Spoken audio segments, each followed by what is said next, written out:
Como promessa é dívida, o professor Bruno vem aqui justamente para corrigir aquele simulado de direito eleitoral focado no TRE Bahia, composto pelas 15 questões. Recebi alguns recursos, né, principalmente das questões de número 4 e questão número 10, mas nós chegaremos a essas questões daqui a pouco e eu digo se eu vou deferir ou indeferir os recursos. Tudo bem? Então vamos à nossa primeira questãozinha, questão número 1.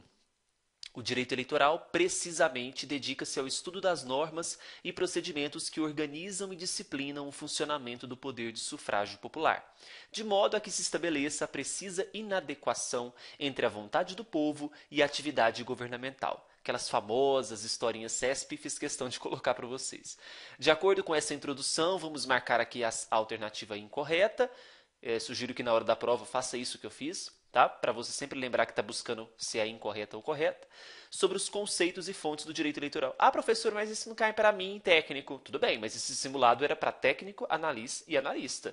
Para analista, se eu não me engano, o judiciário contempla conceitos e fontes. Não é? Então vamos lá. A. O direito eleitoral é ramo do direito público constituído por normas e princípios disciplinadores do alistamento, da convenção, do registro e demais procedimentos eleitorais. Verdadeiro. Estou buscando a incorreta, não é a letra A. B. Incumbe ao direito eleitoral tratar sobre a organização da Justiça e do Ministério Público Eleitoral, porém seu objeto não se esgota nesse tratamento. Verdadeira, tive um recurso nessa questão, nessa letra B, questionando que não é competência do direito eleitoral tratar sobre a organização da Justiça. É claro que eu estou falando aqui da Justiça eleitoral, não é? Até porque quando eu falo sobre a organização da Justiça e do Ministério Público Eleitoral, estou contemplando a seara eleitoral, não vou deferir esse recurso. A banca aqui é bruta. C. Não menos indiscutível é asseverar que o direito eleitoral adquiriu autonomia científica, didática, salvo a normativa. Opa, pera lá. Científica como ciência, direito eleitoral está presente aí como ciência com toda certeza. Didática nas universidades, por mais que em muitas ainda é uma disciplina optativa, tem autonomia, e normativa, como que não? Né? Nós temos leis eleitorais, como lei das eleições, lei dos partidos, então, inclusive a normativa. Esta letra C seria o gabarito, era a incorreta. Vamos analisar as outras. D. A Constituição Federal é fonte suprema do direito eleitoral, é a nossa fonte primária. E letra E, é vedada a edição de medidas provisórias sobre matéria relacionada à nacionalidade, cidadania, direitos políticos, partidos políticos e direito eleitoral. Verdadeiríssimo é a vedação para a edição de de medidas provisórias. Questão 1, gabarito C, não tem recurso para essa questão. 2. Os partidos políticos são associações de pessoas unidas por uma ideologia ou interesses comuns, que, organizadas estavelmente, influenciam a opinião popular e a orientação política do país. Sobre o processo de criação dos partidos, indique a correta. Letra A. A fundação de um partido ocorrerá por no mínimo 101 eleitores, com domicílio eleitoral em pelo menos metade dos estados. Falso. É 1/3 dos estados. B. Partidos políticos com caráter nacional, estadual e municipal poderão requerer a criação de partidos, haja vista o princípio da liberdade partidária. Não, somente partidos com caráter nacional. Letra C. O partido político deverá comprovar apoiamento mínimo de eleitores, sendo filiados ou não filiados a outros partidos políticos. Falso. Somente eleitores não filiados. Filiados não estão contemplados. Letra D. A aquisição de personalidade jurídica postergará o registro de estatuto no Tribunal Superior Eleitoral. Falso. Na verdade, não postergará, antecipará. A aquisição de personalidade jurídica é antes do registro do estatuto no TSE. Letra E.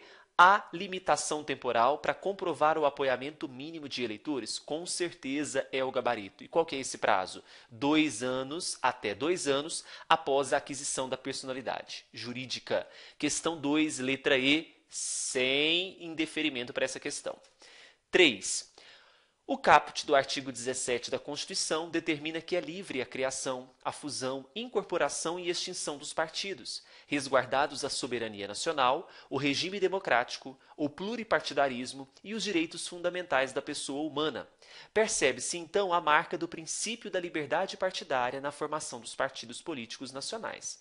Sobre a fusão e a incorporação, vamos marcar aqui a correta. A. Por decisão dos seus órgãos nacionais de deliberação, 2 ou mais partidos poderão fundir-se num só ou incorporar-se um ao outro. Verdadeiro. Essa é a garantia da liberdade partidária para fusão ou incorporação. 2 ou mais partidos a partir dos seus órgãos nacionais de deliberação. A letra A já vai ser o gabarito, vamos aqui identificar o erro das próximas. No caso de incorporação, observada a lei civil, caberá ao partido incorporando deliberar por maioria de votos em seu órgão nacional de deliberação sobre a adoção do estatuto e do programa da outra agremiação. Falso. Olha o peguinho aqui. Não é só maioria simples de votos, é maioria absoluta. Letra C. Fica suspenso junto ao ofício civil e ao TSE o registro do partido que, na forma do seu estatuto, se dissolva, se incorpore ou venha a se fundir a outro. Na verdade, não é que fica suspenso, fica cancelado. Mais um peguinho. D. Somente será admitida a fusão ou a incorporação de partidos que hajam um registro definitivo do TSE há pelo menos 3 anos. Não, há pelo menos 5 anos. E letra E, no caso de incorporação, o instrumento respectivo deve ser levado ao ofício civil competente, que deve, então, suspender por 2 anos o registro do partido incorporado a outro. Tudo isso aqui está errado. Na verdade, não fica suspenso por 2 anos, fica cancelado o registro do partido incorporado a outro. Não tem essa suspensão temporária, não. É cancelamento mesmo. Letra E, falso. Gabarito, letra A, sem indeferimento para essa questão. 4. A Lei dos Partidos destinou os artigos 23 a 25 a tratar do tema fidelidade partidária, ocasião em que dispôs que a responsabilização por violação dos deveres partidários deve ser apurada e punida pelo competente órgão, na conformidade do que disponha o estatuto de cada partido. Quanto à fidelidade e infidelidade partidária, vamos marcar aqui a correta. A. O partido político interessado não pode pedir perante a Justiça Eleitoral a decretação de perda de cargo eletivo em decorrência de desfiliação partidária sem justa causa. Na verdade, essa letra A aqui ela está falsa, porque na verdade nós temos hipóteses de desfiliação partidária sem justa causa e desfiliação partidária com justa causa. Então, quando diz que o partido político interessado não pode pedir perante a Justiça Eleitoral a decretação da perda de cargo eletivo em decorrência de desfiliação partidária sem justa causa, na verdade está falso, porque há hipóteses que isso é previsto lá no artigo de número 22 e 22A da Lei dos Partidos. B. O prazo de filiação partidária não sofreu alteração com a edição da Lei 13.165. Sofreu? São 6 meses. C. É considerada justa causa para desfiliação a grave discriminação pessoal. Falso. Não é considerada a grave discriminação pessoal mais. Foi mudada. É a grave discriminação política pessoal. D. Considera-se o período de janela partidária a mudança de partido efetuada durante o período de 20 dias que antecede o prazo de filiação partidária exigido em lei para concorrer à eleição, seja majoritária ou proporcional, ao término do mandato vigente. Não são 20 dias, e sim 30 dias é o período que pode ocorrer a mudança de partido sem acarretar perda de mandato. E as normas para infidelidade partidária não atingem os cargos eletivos majoritários. Verdadeiro. Recente decisão do Supremo Tribunal Federal, ok? As normas de infidelidade somente atingem os cargos proporcionais. Gabarito questão 4, letra E. Questão 5. A Justiça Eleitoral Brasileira foi criada sob a inspiração de Getúlio Vargas, por meio do Decreto 2176 de 32. e constou pela primeira vez expressamente no texto da Constituição de 34. A sua criação esteve calcada na ideia segundo a qual os pleitos deveriam ser mais transparentes e se destinar à justiça eleitoral, de uma vez por todas, a coibir as fraudes até então existentes no processo eleitoral. De acordo com a competência e composição dos órgãos da justiça eleitoral, vamos marcar a incorreta. A. Até o dia 19 de dezembro do ano em que ocorrerem as eleições presidenciais, corrijam aqui, presidenciais e regionais ou gerais, os tribunais eleitorais deverão designar 3 magistrados denominados juízes auxiliares para apreciação de reclamações ou reclamações e dos pedidos de direito de resposta. Coloquei essa para justamente te confundir. Muita gente nunca tinha visto isso, mas é verdade. Esses juízes auxiliares são convocados porque no período de eleição presidencial, regional ou geral, tem um acúmulo de demanda. Então, para apreciação de reclamações, representações e pedidos de direito de resposta, esses juízes auxiliares serão muito importantes. Então, a letra A está verdadeira. B. Integra o TSE 2 advogados com mais de 10 anos de atividade jurídica, que serão indicados pelo STF e nomeados pelo presidente da República, verdadeiro, para fazer parte do TSE, esses advogados precisam ter mais de 10 anos de atividade jurídica. C. É competência do TSE aprovar a divisão dos estados em zonas eleitorais ou a criação de novas zonas. Sim, a palavrinha aprovação, muito cuidado porque ela é incumbência do TSE. Viu a palavrinha aprovação, já pode fazer um start aí para a competência do TSE. D. Os TREs serão compostos de 7 magistrados, os quais exercerão o mister jurisdicional por 2 anos, vedada a recondução por igual período. Veja só, eles exercerão por 2 anos e é permitida sim uma recondução por igual período. O que não pode ocorrer é a permanência na função por mais de 2 mandatos consecutivos, melhor dizendo, por mais de 2 biênios consecutivos. Por isso a D está falsa por conta da palavrinha vedada e vai ser o gabarito. Letra E. Quando houver dissídio jurisprudencial, conflito, cabe recurso especial ao TSE? Sim, caberá. Veja, eu tenho 2 ou mais tribunais em conflito. Quem cabe discutir esse conflito, esse recurso, no caso aqui, será, por exemplo, o próprio Tribunal Superior Eleitoral, a partir de uma apreciação de um recurso especial. Então, letra E, verdadeira. Vamos agora para a questão de número 6. A questão número 6 diz assim: as juntas eleitorais ou juntas apuradoras compõem a Justiça Eleitoral brasileira. De acordo com o disposto do Código Eleitoral, julgue as assertivas. Essa questão havia sido assinalado o gabarito letra A, como se todas estivessem incorretas. Mas o gabarito correto é a letra C. Então, a banca Bruno Oliveira altera o gabarito de letra A para a letra C. Tudo bem? Vamos analisar por quê. Todas estão corretas porque as juntas eleitorais, primeiro, são compostas por 3 ou 5 integrantes? Verdadeiro. É um juiz de direito mais 2 cidadãos ou um juiz de direito mais 4 cidadãos. 2. Os cidadãos nomeados para compor as juntas eleitorais serão dispensados do serviço mediante declaração expedida pela Justiça Eleitoral, sem prejuízo do salário, vencimento ou qualquer outra vantagem, pelo dobro dos dias convocados. Muito bem, essa é uma garantia aos cidadãos que são nomeados pelas juntas. 3. Fiscais e delegados de partidos políticos não podem ser nomeados membros das juntas eleitorais. Tanto os fiscais quanto delegados não podem ser nomeados, é uma das vedações na composição das juntas, como, por exemplo, funcionários da Justiça Eleitoral, candidatos, parentes até o 2º grau desses candidatos. 4. Poderá ser instalada excepcionalmente mais de uma junta por zona eleitoral. Muito bem.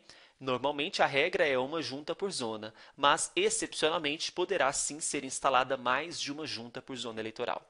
Então, se você marcou a letra C, você acertou. Tudo bem? Questão 7. A Resolução 21.538 de 2003 regulamenta os procedimentos realizados nos cartórios eleitorais brasileiros, tais como alistamento, transferência, revisão e emissão de segunda via. Sobre esses procedimentos, marquem aqui a correta. A. O cadastro eleitoral ele é fechado no período de 100 dias que antecede as eleições. Portanto, nesse interregno, é vedada a transferência, revisão, alistamento e emissão de segunda via.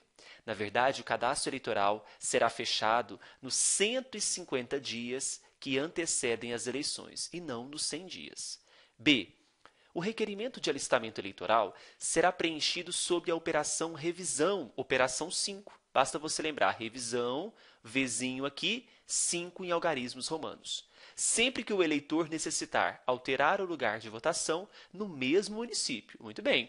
Alteração de dados pessoais, alteração do lugar de votação é feita sob a operação revisão.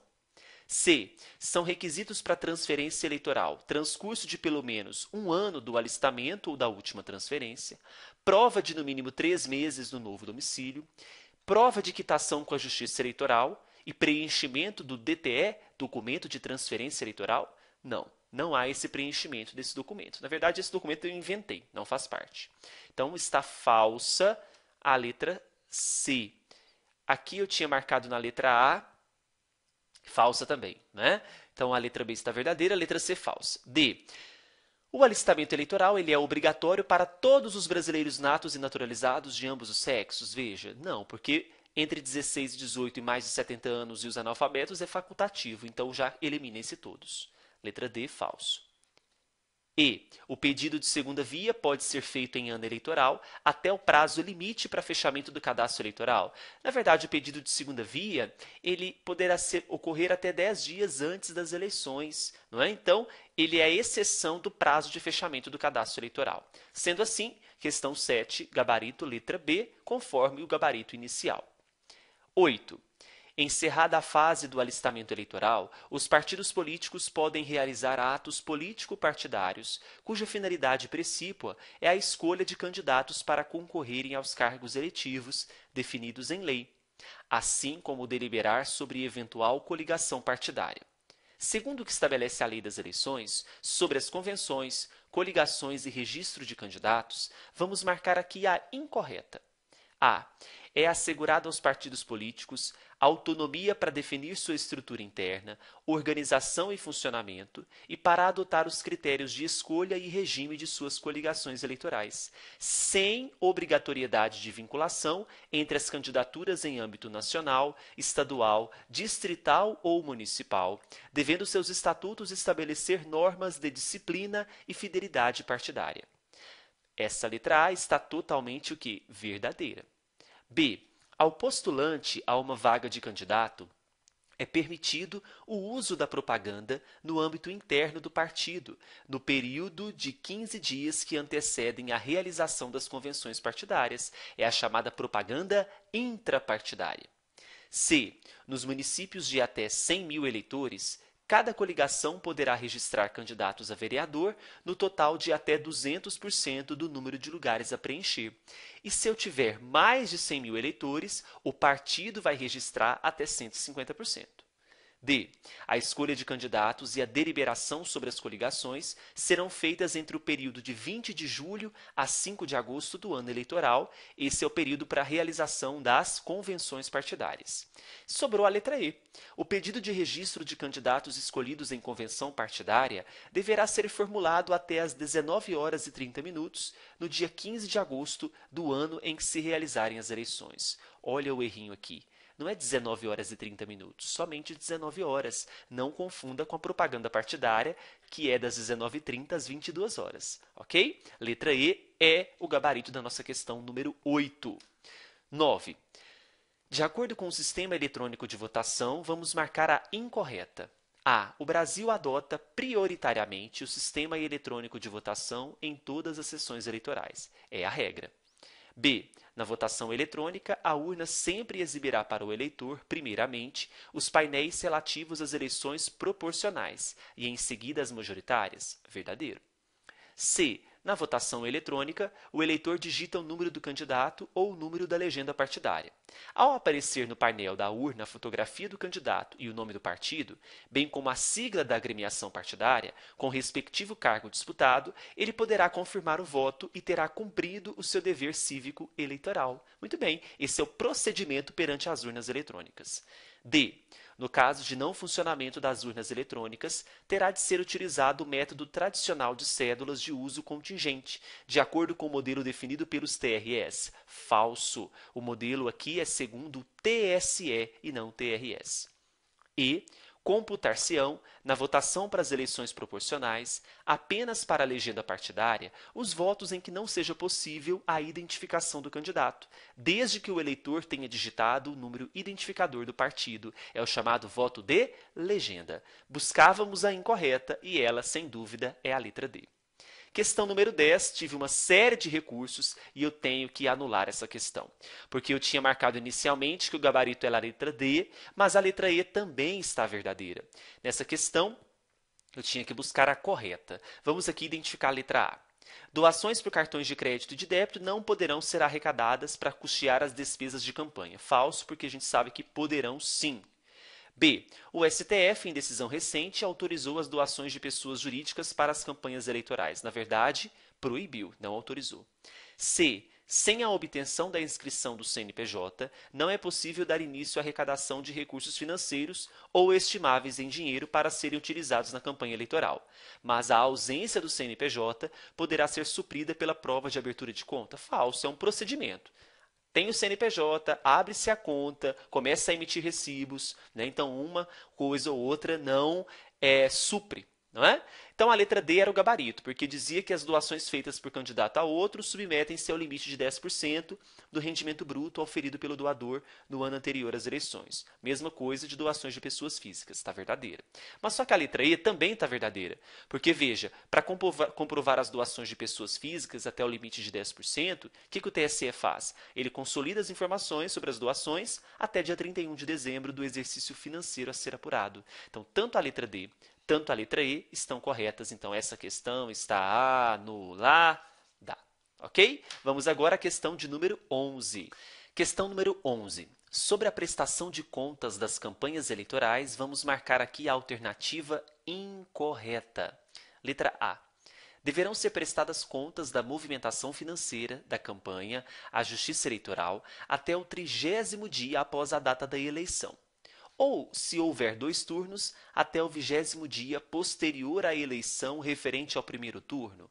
Essa alternativa aqui está falsa. É ela que vai ser o gabarito. Porque se houver 2 turnos, conta-se os 20 dias do término do segundo turno e não do primeiro. Olha o erro aqui no finalzinho. Então, a letra A é a única incorreta. Todas as demais estão corretas. Fica dispensada a comprovação na prestação de conta, a cessão de bens móveis limitado ao valor de 4.000 por pessoa cedente.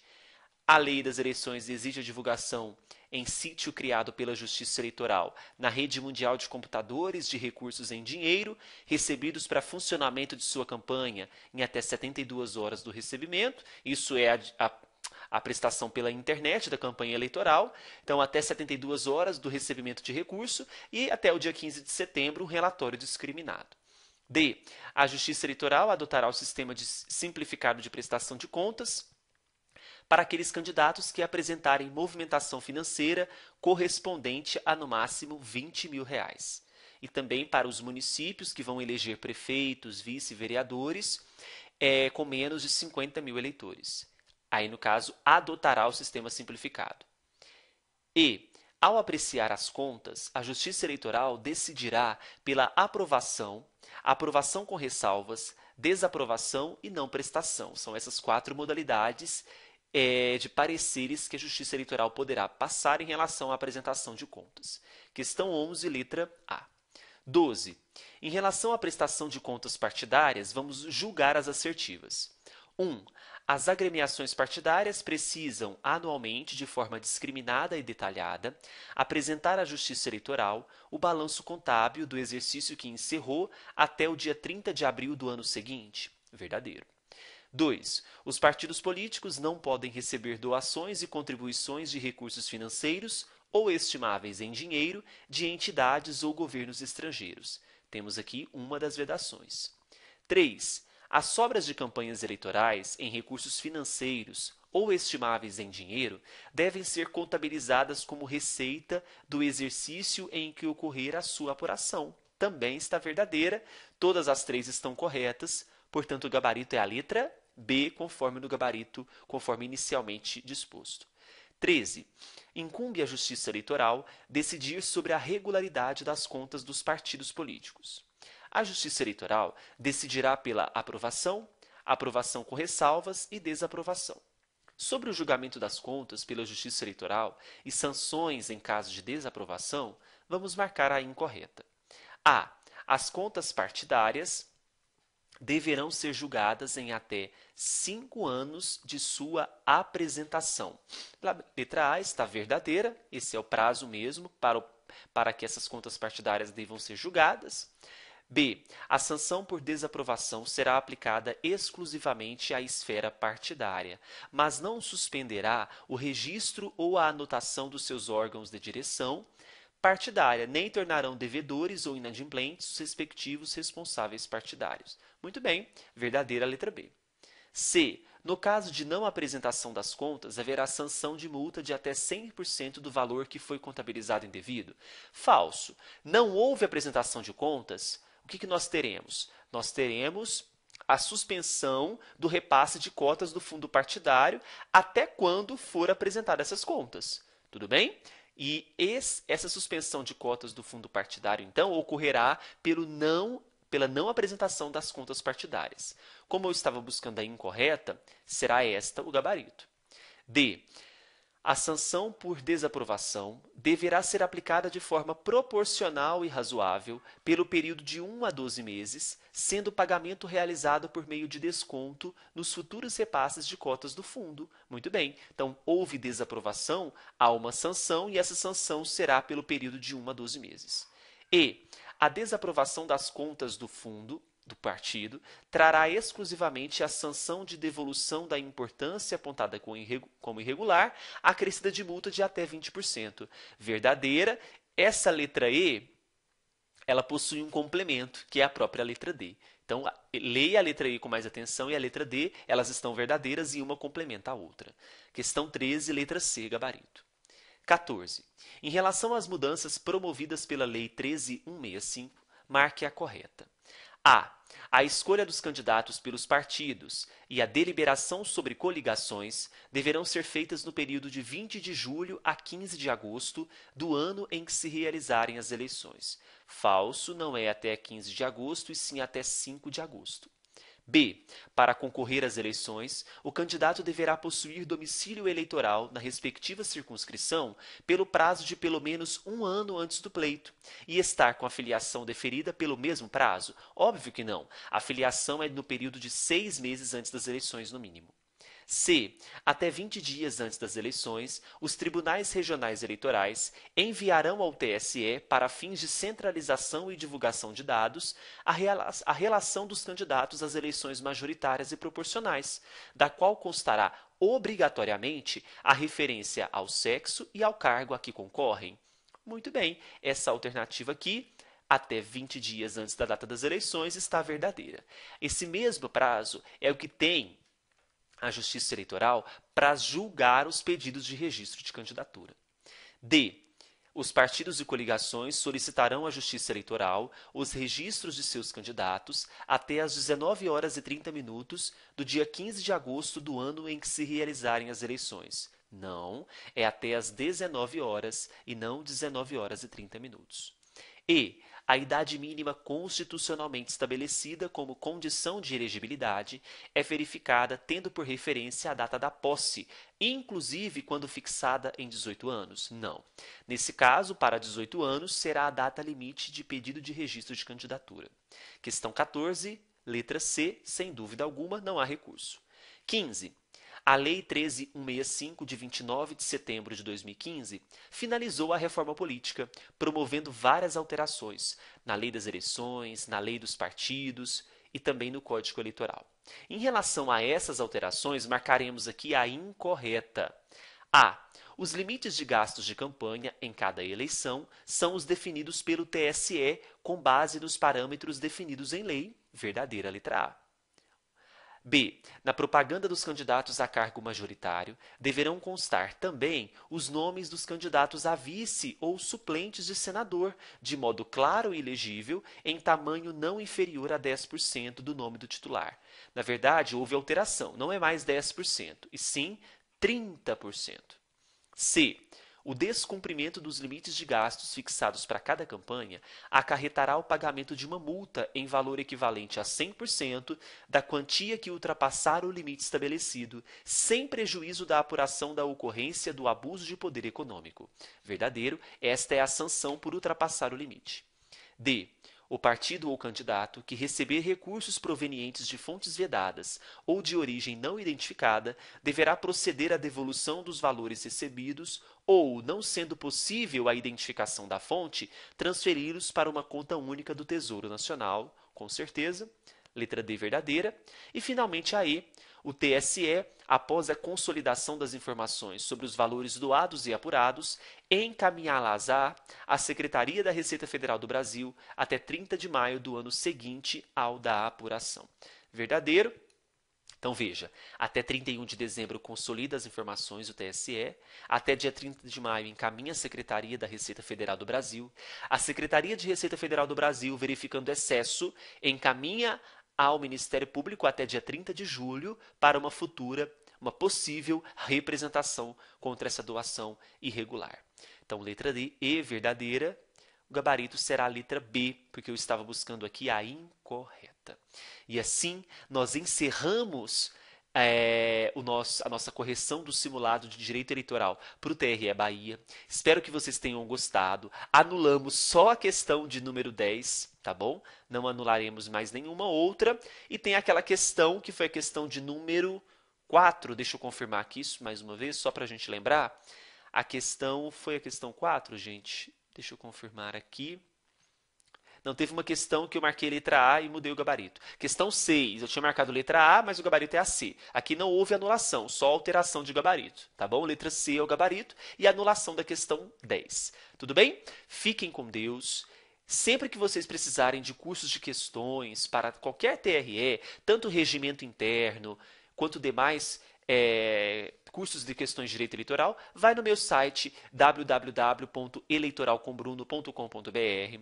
Lá também tem um curso do Estatuto da Pessoa com Deficiência, tá? Que também foi criado para vocês. Esse curso são 80 questões comentadas em PDF e vídeo e outros cursos serão lançados, fique de olho. Quero que vocês também me ajudem a assinar um canal dos meus amigos chamado canal Toga Voadora, um canal muito hilário, de muita comédia em relação ao âmbito jurídico e também para você que gosta de séries, para você que gosta de filmes, é uma excelente dica, porque lá nós temos discussões de séries, acompanhamento das séries em relação aos episódios. Então, se você gosta de série, você que gosta, que está nesse mundo jurídico, assine o canal Toga Voadora. Um grande beijo para vocês, fiquem com Deus e até mais. Tchau, tchau.